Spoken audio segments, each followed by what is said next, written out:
shower. Hey girl, lay down on the bedtime. Baby, gonna do it.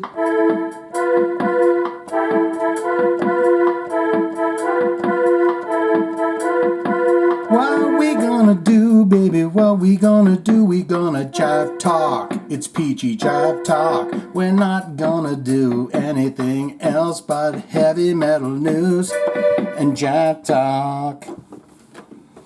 Boy, that really shit the bed, I feel. I wanted to go for kind of an 80s style. Babe, we're gonna do it. And then it just got all sick and disgusting and twisted and everything. Welcome back to Jive Talkin with Shane Diablo. This is episode, what is it, 97? I think it's 97. Twisted brain that I have going on. And I'm going to tell you a couple of quick things about a twisted brain. Besides that going, baby, take your clothes off. First thing is, I was thinking today about Enter Sandman. And I'm just going to say, imagine if the lyrics that James Hetfield is singing, actually the Sandman is a dad. And just roll with that. Think about those lyrics, but pretend the Sandman that's coming is just the dad, right? Another thing, my heavens, I was on the bus. Now this is going to sound bizarre, but I'm sitting there on the bus, and there was this big guy. He gets on the bus, huge. Picture like Dwayne "The Rock" Johnson, big, but portly as well, big gut on him, right? And he sits down and he's right in front of me, and I'm looking at the back of his head, and he's got, you can tell that his skull is at least 3 inches thick, right? And then all of a sudden, and I'm just thinking, this guy is a massive monster, right? And we're rolling down the road, and all of a sudden, door opens up, and this lady brings her baby in a stroller on, and she sits down where the baby is directly facing him, and he's, and he was a pleasant fellow, and he was making googly faces, from what I could see his head bouncing around in front of me. He was making googly faces, and the baby was looking at him like, my God, what is he doing? But the twisted thought that I had was, what could I do to this man if he decided to say, lady, give me that baby, and he started eating a baby? This guy was so massive and there was just little weaklings. There was me and a couple of, like kids, high school kids or whatever, getting up there. I said, what would we do? And I was just thinking all the way down the road, my God. And he's just making googly eyes at the kid and everything's fine. But in the back of my mind, I'm thinking, this guy could literally eat that baby right here on the bus. Anywho, we're getting into it. We're getting down to it. I just had to get that off my mind. Because maybe it'll go away now, He was a big guy, and I never really got a good look at his face either. So it was just the back of him. But let's get into it. There is Tommy Victor. The man, the myth, the legend. You got the hardcore, you got the industrial kind of hardcore vibe going with Prong. And he says right here, Wayne Static got mad at me when I called him out for not acknowledging Prong's influence. That's a face. Look at that. Those are eyes that says it's true. Everything I'm saying right here in this statement to Blabbermouth is true. In a new interview with Heavy Galaxy, Prong leader Tommy Victor was asked by Dino Cazares, right, Fear Factory, recent comment that Fear Factory... Okay, guys, I'm just going to read this shit. I'm not going to interject. Same with your comments. We're going to start now. Dino Cazares, really. Recent comment that Fear Factory, not belonging to any subgenre, ultimately hurt the band, and whether the same could be said about Prong. Yeah, because they had like an industrial, heavy, hardcore-ish at some times, And Tommy, where's he from? He's from Brooklyn. I agree with what Dino said, but I don't know if it really applies to him that much because they've committed to this industrial metal thing, right? Since I can remember, so I don't know what he's talking about on that. I think he's probably talking about Prong. Really. Because we're the ones that had to dig all these trenches for these bands. And now that I sound like I'm blowing my own horn, I mean, Fear Factory, I'm kind of going to England on this, wouldn't exist. If I do this with my lips, I'm fine. I can always do it. I mean, Fear Factory wouldn't exist if it wasn't for Helmet, Godflesh, and Prong. I agree. I couldn't say that. I could say that Static X wouldn't exist without Prong and Ministry. And the list goes on and on and on. The whole new metal scene. I agree with that, actually. Because you could almost put Prong into the right? The pre-new metal. I don't know if he would have been brave enough, or these labels would have been able to sign these guys if it wasn't for fucking Prong song, Snap Your Fucking Fingers and Snap Your Bleeding Bloody Necks. That is an industrial new metal banger, isn't it? Did Prong create new metal? I think they did now, guys. From the 1994 Cleansing album. That's a good record. I had that. This sounds like I'm bragging, but it's true. All right? He continues here. I'm not that happy with where I am now because of that. And the fact that I had to, God rest his soul, with Static X frontman Wayne Static, they went to the fact of really stealing our logo and that much. And then taking so much, and it's just like, dude, I never seen you and say one thing about Prong in any interviews. I never seen you say one damn thing about Prong in any interviews.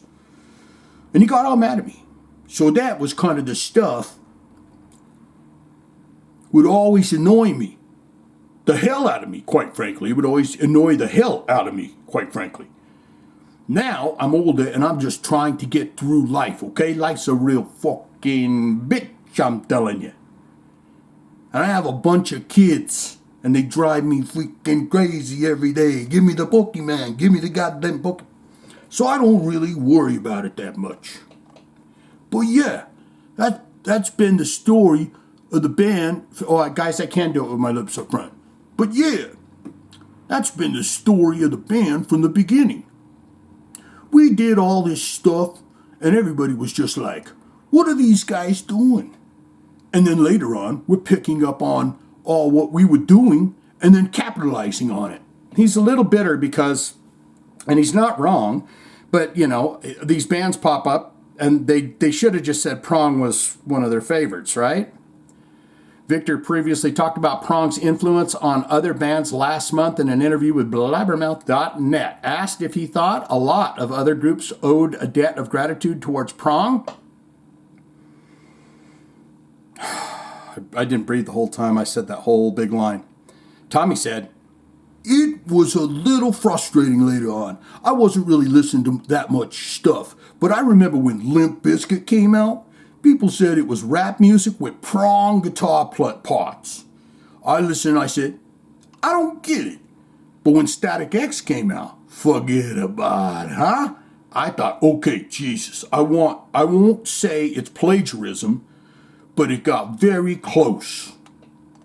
Should we keep going? No.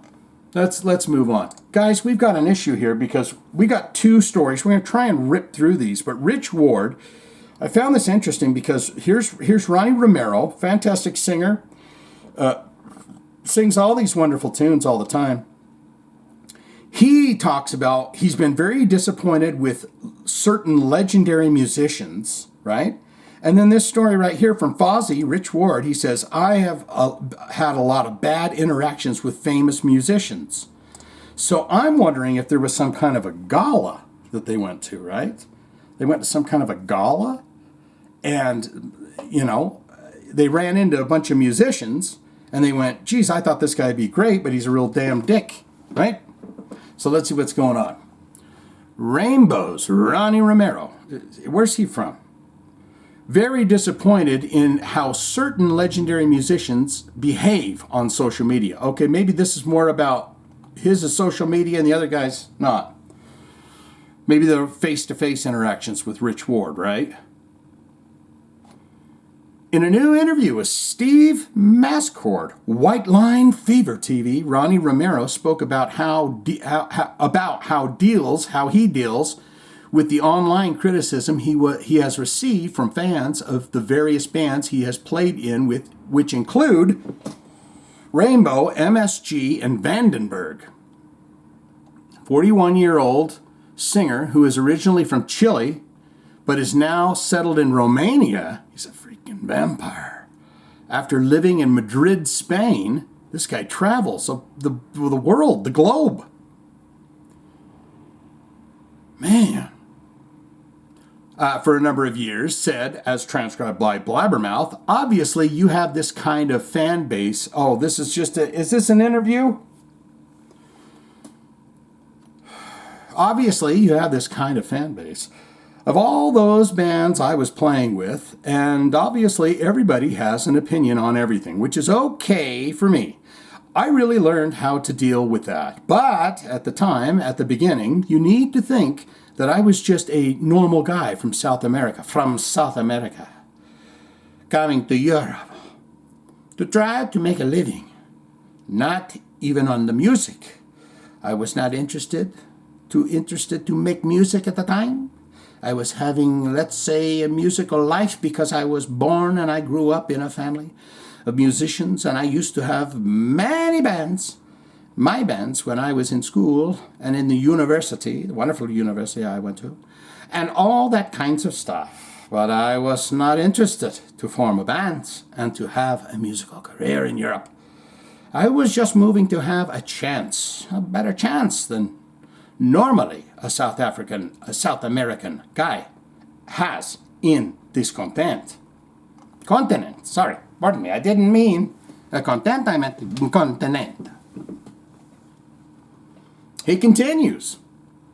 So yeah, it's really hard to deal at some time, how people are so invasive on your private life. It's very invasive because the people, they think that they can say whatever they want to say about you without knowing you, which is pretty interesting. But sometimes musicians, they do that also. I'm pretty disappointed in a couple of big heroes because of that. Who? Say who it is. Is he going to say Romero, who engaged in a war of words of social media last year? Okay, with Joe Lynn Turner? Is that who he's talking about? Added, I feel very disappointed in how some certain legendary musicians, they behave on social medias. It's pretty interesting, especially coming from people who have an extensive career, like 40, maybe even 50 years of careers. And then suddenly they feel, I don't know. I guess probably it's jealousy, maybe. I don't know why. Anyways, but I was very disappointed in one of my favorite singers. He brings kind of a war into the table with me because of the Rainbow reunion. And I have found out that I don't know. I think it was not necessary in any way. But then suddenly, everything escalated in more complicated stuff and things. And then, at the end, this guy, he was talking on social media about my personal life, which I think is not correct. So I will say, yeah, sometimes the social media is really dangerous. All right. Let's get on to Rich Ward here. We've got a couple of other stories to get to, so I just want to hear. I need names, Rich. I want names. During a new appearance on Knotfest Squared Circle Pit, Fozzy and Stuck Mojo guitarist Rich Ward reflected on Fozzy's September 2019 concert at the opening band for Iron Maiden at the Bank of California Studios. Oh, that's good. In Los Angeles, California. He said, that was another one of those things. As a 13-year-old kid, Iron Maiden was my favorite band.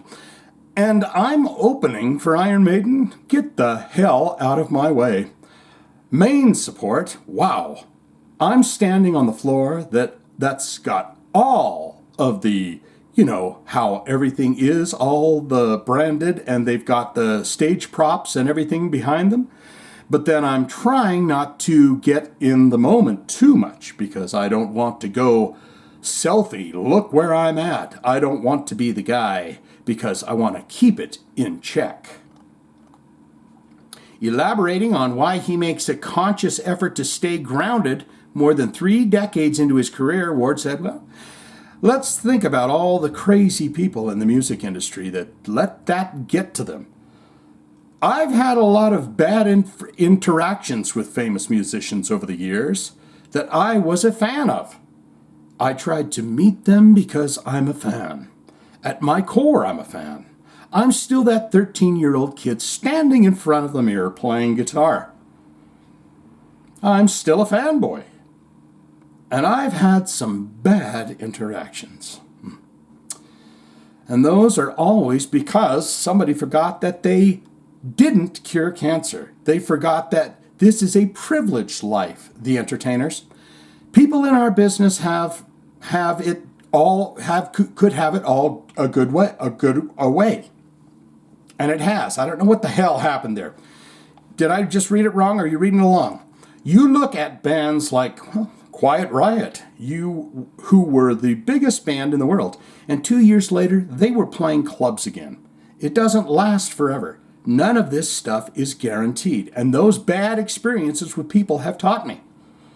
When somebody comes up to you, as much as I may be embarrassed by the moment, if someone really wants to meet me, and I want to tell them, it's okay, just play guitar.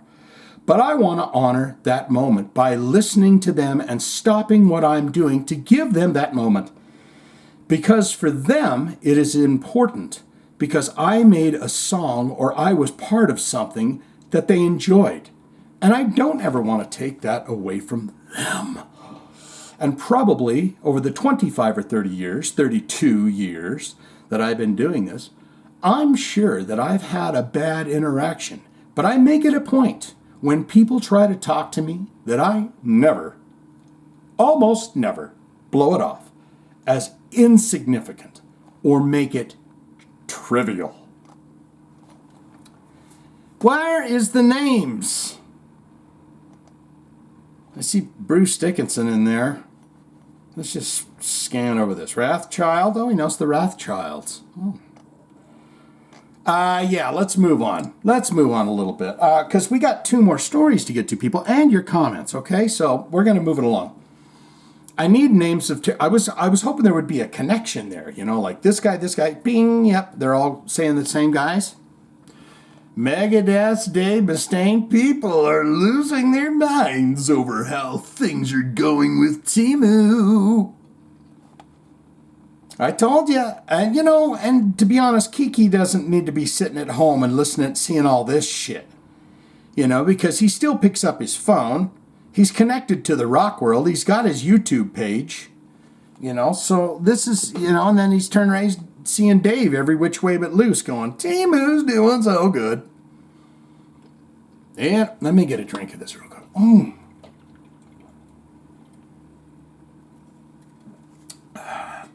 In the trash. In a new interview with Shaggy. Is that Shaggy? It wasn't me. I'm gonna get it on the corner. It wasn't me. Is that him? Of 94.9 and 104.5, The Prick radio station in Idaho Falls, Idaho. That's not Shaggy then, if he's in Idaho. Ida Pimp, Idaho. Megadeth leader Dave Mustaine spoke about the addition of new touring guitarist Timu Mantasari, Wintersun Smackbound. Timu is filling in for their band's longtime axeman, Kiko Loureiro, who announced last month that he was taking time for his kids.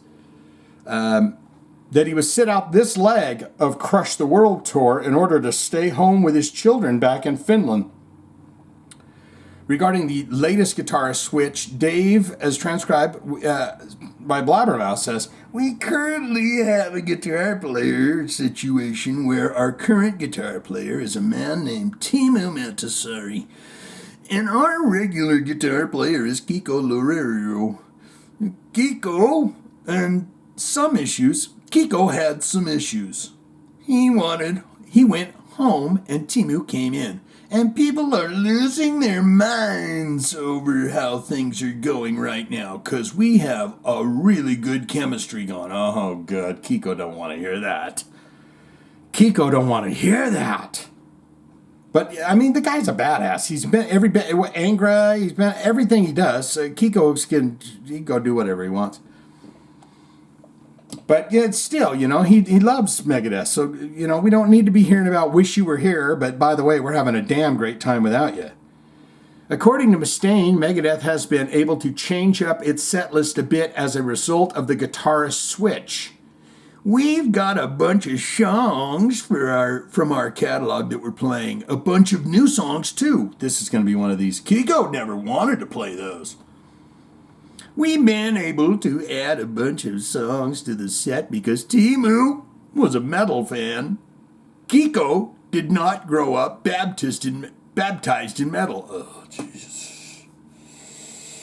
Dave, you're freaking me, man. What are you doing? These are like subliminal messages, you know what I mean? I'm getting that vibe, like, mind your remember that raise you wanted, Kiko? I don't think you'll be getting it because Timu will come in for 10,000 less. Let's see. Let's go through those. Yeah. We've been able to add a bunch of songs to the set because Timu was a metal fan. Kiko did not grow up baptized in metal. Like the show we did a couple of nights ago. We opened with Hangar 18 and then we followed it up with Mechanics. We've never done that before. So it's pretty heavy beginning. And we've added a second track off of the new album. Oh, the one that Kiko's on? You son of a bitch. And we've added a second track off of the new album with Soldier On. And we're getting ready to add a third, Kiko. We're adding a third, Kiko. But this tour is going to be ending in a couple of days. And the next thing, obviously, is preparing for next year, Kiko. We have another really good run in the States coming up. I'm going to go see him. I'm going to go see him if it's Kiko or it's Timu. Okay? Really, really quick, then we get into your comments, guys, okay? Paul Stanley here, he says, we don't make art that is intellectual. We make art that is emotional. We can agree with that, right? In a new interview, really quick, we're just going to see what he says. In a new interview with Golf News, is that Dorf on Golf? Remember that guy? Who was that, Tim Conway? Was it Tim Conway? Kiss frontman Paul Stanley addressed the fact that he and his bandmates have never allowed their concert theatrics to overshadow the music. What? Okay. I always say this. A crappy band with a big show is a crappy band, he explained. We didn't start as a band with everything. We started as a band making music we'd listen to. When I was young, I saw Led Zeppelin. I saw Jimi Hendrix twice. And I saw all the greats. They inspired me. It was never about being a part of a band with makeup and fireworks. Our music doesn't need intellectualizing and philosophizing. All right. Did I read something wrong? I don't know what the hell he's talking about with all that big words. Intellectualizing. Shut up. Paul, I know there are entertainers right now who can draw bigger crowds, but I don't know if they are going to in the next 50 years. We have done that. Our devoted fan base is almost like a tribe called Quest. We don't make art that is intellectual. We make art that is emotional. Well, I got to agree with him. It is that time to get into your comments. I don't know how long this sucker's running, but we're getting into it. Mike Buchanan, my heavens, look at that.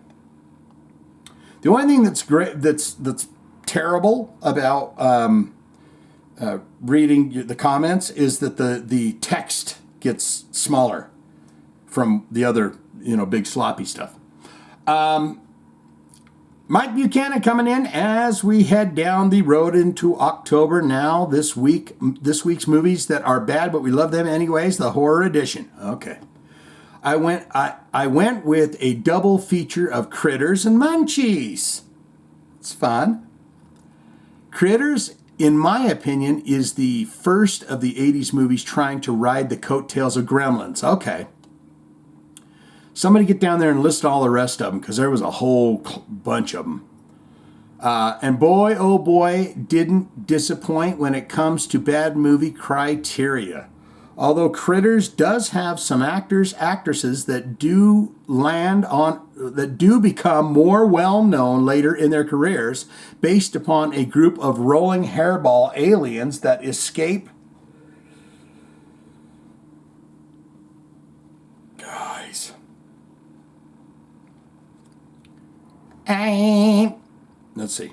Criteria, all those critters that do come to actors and their careers based upon a group of rolling hairball aliens that escape a high space prison and crash land on Earth in a small Kansas town. Hell-bent on eating everything they encounter. Chased by alien shape-shifting bounty hunters. If you haven't seen this movie, why not give it a watch? Munchies goes even lower on the bad B movie scale. The protagonist's father, space archaeologist Simon Waterman, discovers a munchie in a cave in Peru. It's like a song.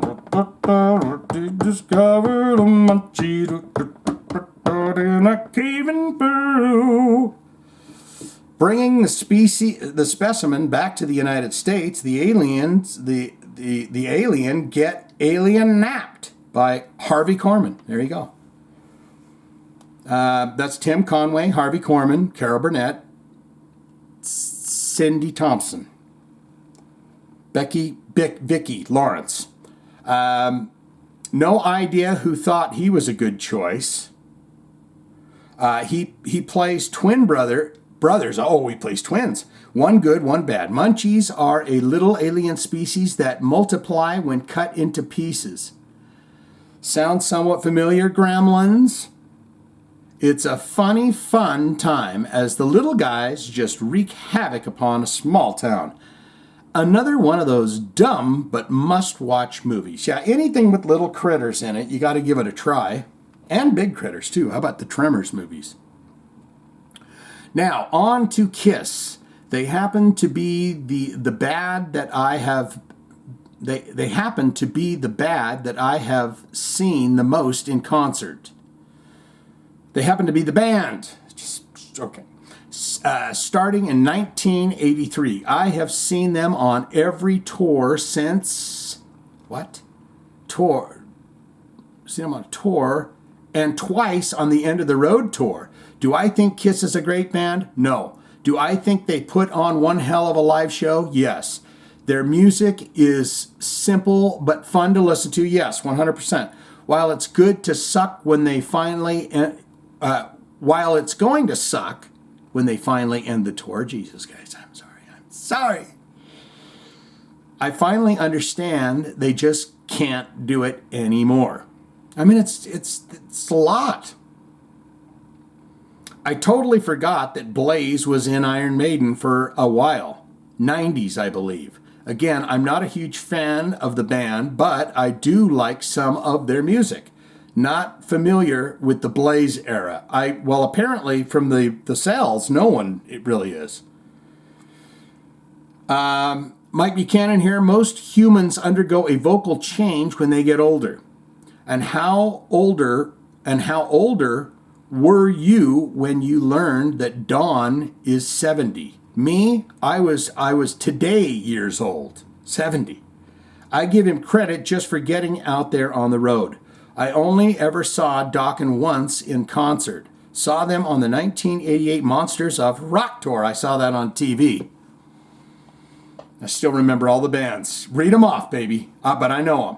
Along with Kingdom Come, Scorpions, Metallica, who stole the show, right? And Kingdom, was it, there was somebody else. Van Halen? There was a huge food fight when Scorpions played the zoo. Mustaine's, what? 1900, Metallica. There was a huge food fight when Scorpions played the zoo. Okay, Mustaine's been through a lot of guitarists over the years. I'm going back to Chris Poland, mostly because he was on what I consider the best albums. I agree. Killing Is My Business and Peace Sells. And then I like the next two. Or I'm most familiar. But Killing Is My Business, if you want just a fantastic, furious, high-speed, high-pitched time, that is the album for you. Bonus points for including me, my all-time favorite band, Suicidal Tendencies. Hope Mike didn't injure himself too badly. Yeah, good news is we haven't done a story on it here on this podcast, so apparently he's still up and going. But I thought he had like a lot of like back problems and stuff. Now it's joke time. Today, 10/5, is my 27th wedding anniversary. By God, dear, remember when we did it? We did it for the first time on the wedding eve. How many kids do you have? When you get married, you have to have one a year, right? It's 27. Congratulations. That's a lot. My wife, congratulations on your wedding anniversary. It is today, as I'm saying this now, it's your wedding anniversary day. My wife and my mother-in-law recently went shopping in India. Mumbai. Okay. All right, hold on. My wife and my mother-in-law recently went shopping in India. Mumbai. I never knew what real happiness was until I got married. By then, it was too late. I haven't spoken to my wife in 18 months. I've learned never to interrupt her. That's a good lesson. My wife and I were happy for over 20 years. Then we met. That's good. How hard is it to lose your wife? Damn near impossible. Believe me, I've tried. Why does a man twist his wedding ring on his finger? He's trying to figure out the combination. What's the difference between a new husband and a new dog? After a year, the dog is still excited to see you. And finally, my wife says I have two faults. One, I don't listen. Two, something else, I can't remember the second one. It's good. And a thumb for your wedding day on this 27th of wedded bliss. Miss Althea coming in, the dumbstruck fool, says, only on this channel and from your mouth would one ever hear Taco Bell associated with a combo Kiss cover parody of Let's Put the X in Sex. My head is reeling and I am hungry for a Crunch Wrap Supreme. Yeah. I'm going to be honest with you. I don't know what a Crunch Wrap Supreme is. That sounds good. But I'm a Del Taco man. That's just the way it is. Miss Althea on Paul Stanley. We can see the end now. Can they? Question mark. Miss Althea on Don Dawkin. It is unfortunate that he apparently has nothing else to fall back on, and he is literally forced to continue performing when he is obviously in no real shape physically or vocally to do so. It's a no-brainer, then he cannot sing that way anyone remembers, so I guess he's okay with dismissing what a little of an audience he still has, question mark. I don't mean to sound disrespectful, but I guess I am just scratching my head about this one a little bit. Yeah, because, he's going to, if you don't like it, he's up there He's got his raincoat on, that big long, that Western. He likes them big long Western jackets, that you would hide small people under or whatever, thick leather and everything. But he's up there and he's sounding rough, and you say, well, I'm going to do this until it's not fun anymore. It's like that's probably where he's at.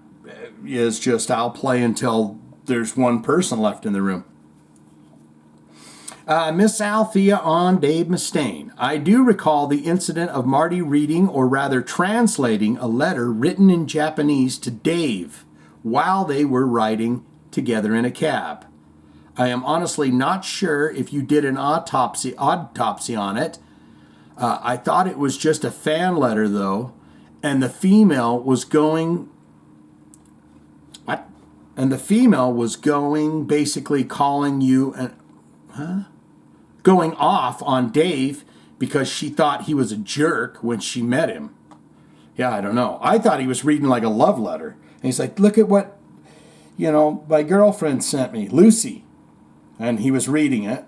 And then Dave went, get out of here, man. But I don't know for sure. I'm not prepared to, go down to the government buildings and have anything stamped. Let's see.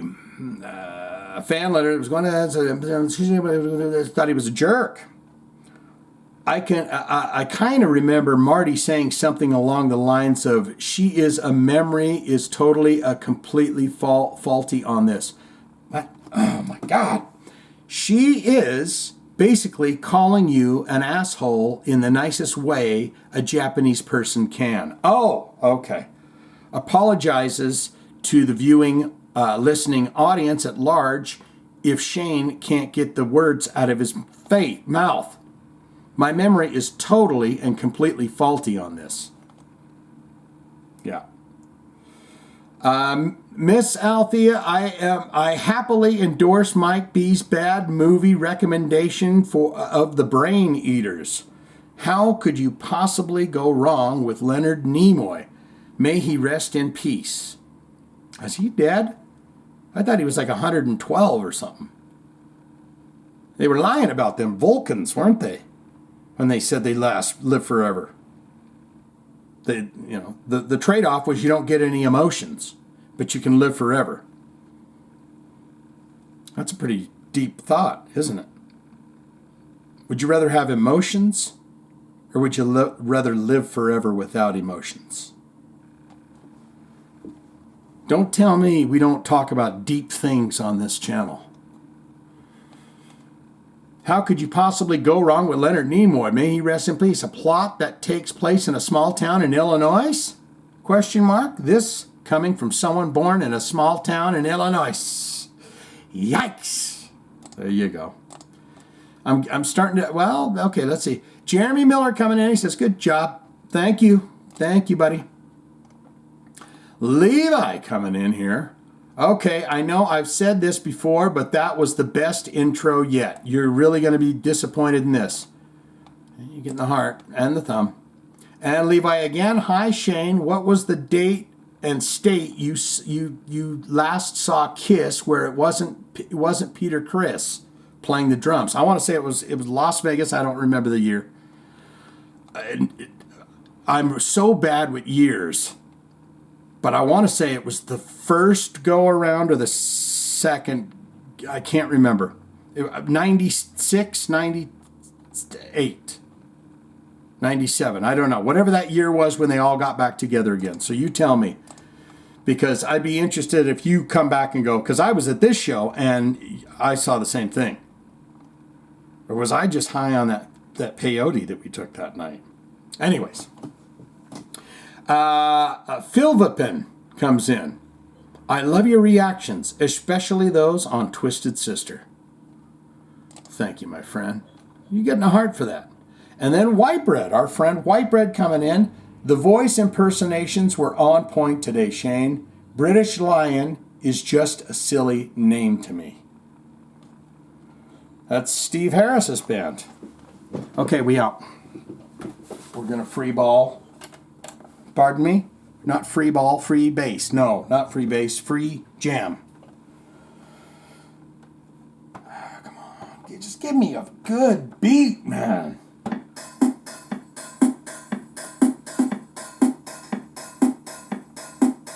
Let's see.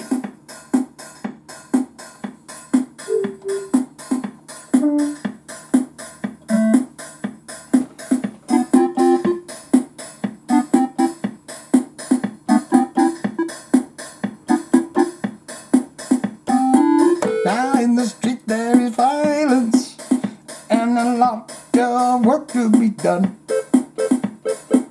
Nowhere to hang up the washing, and then we ain't gonna have any fun. Good God, we're gonna jive on to electric.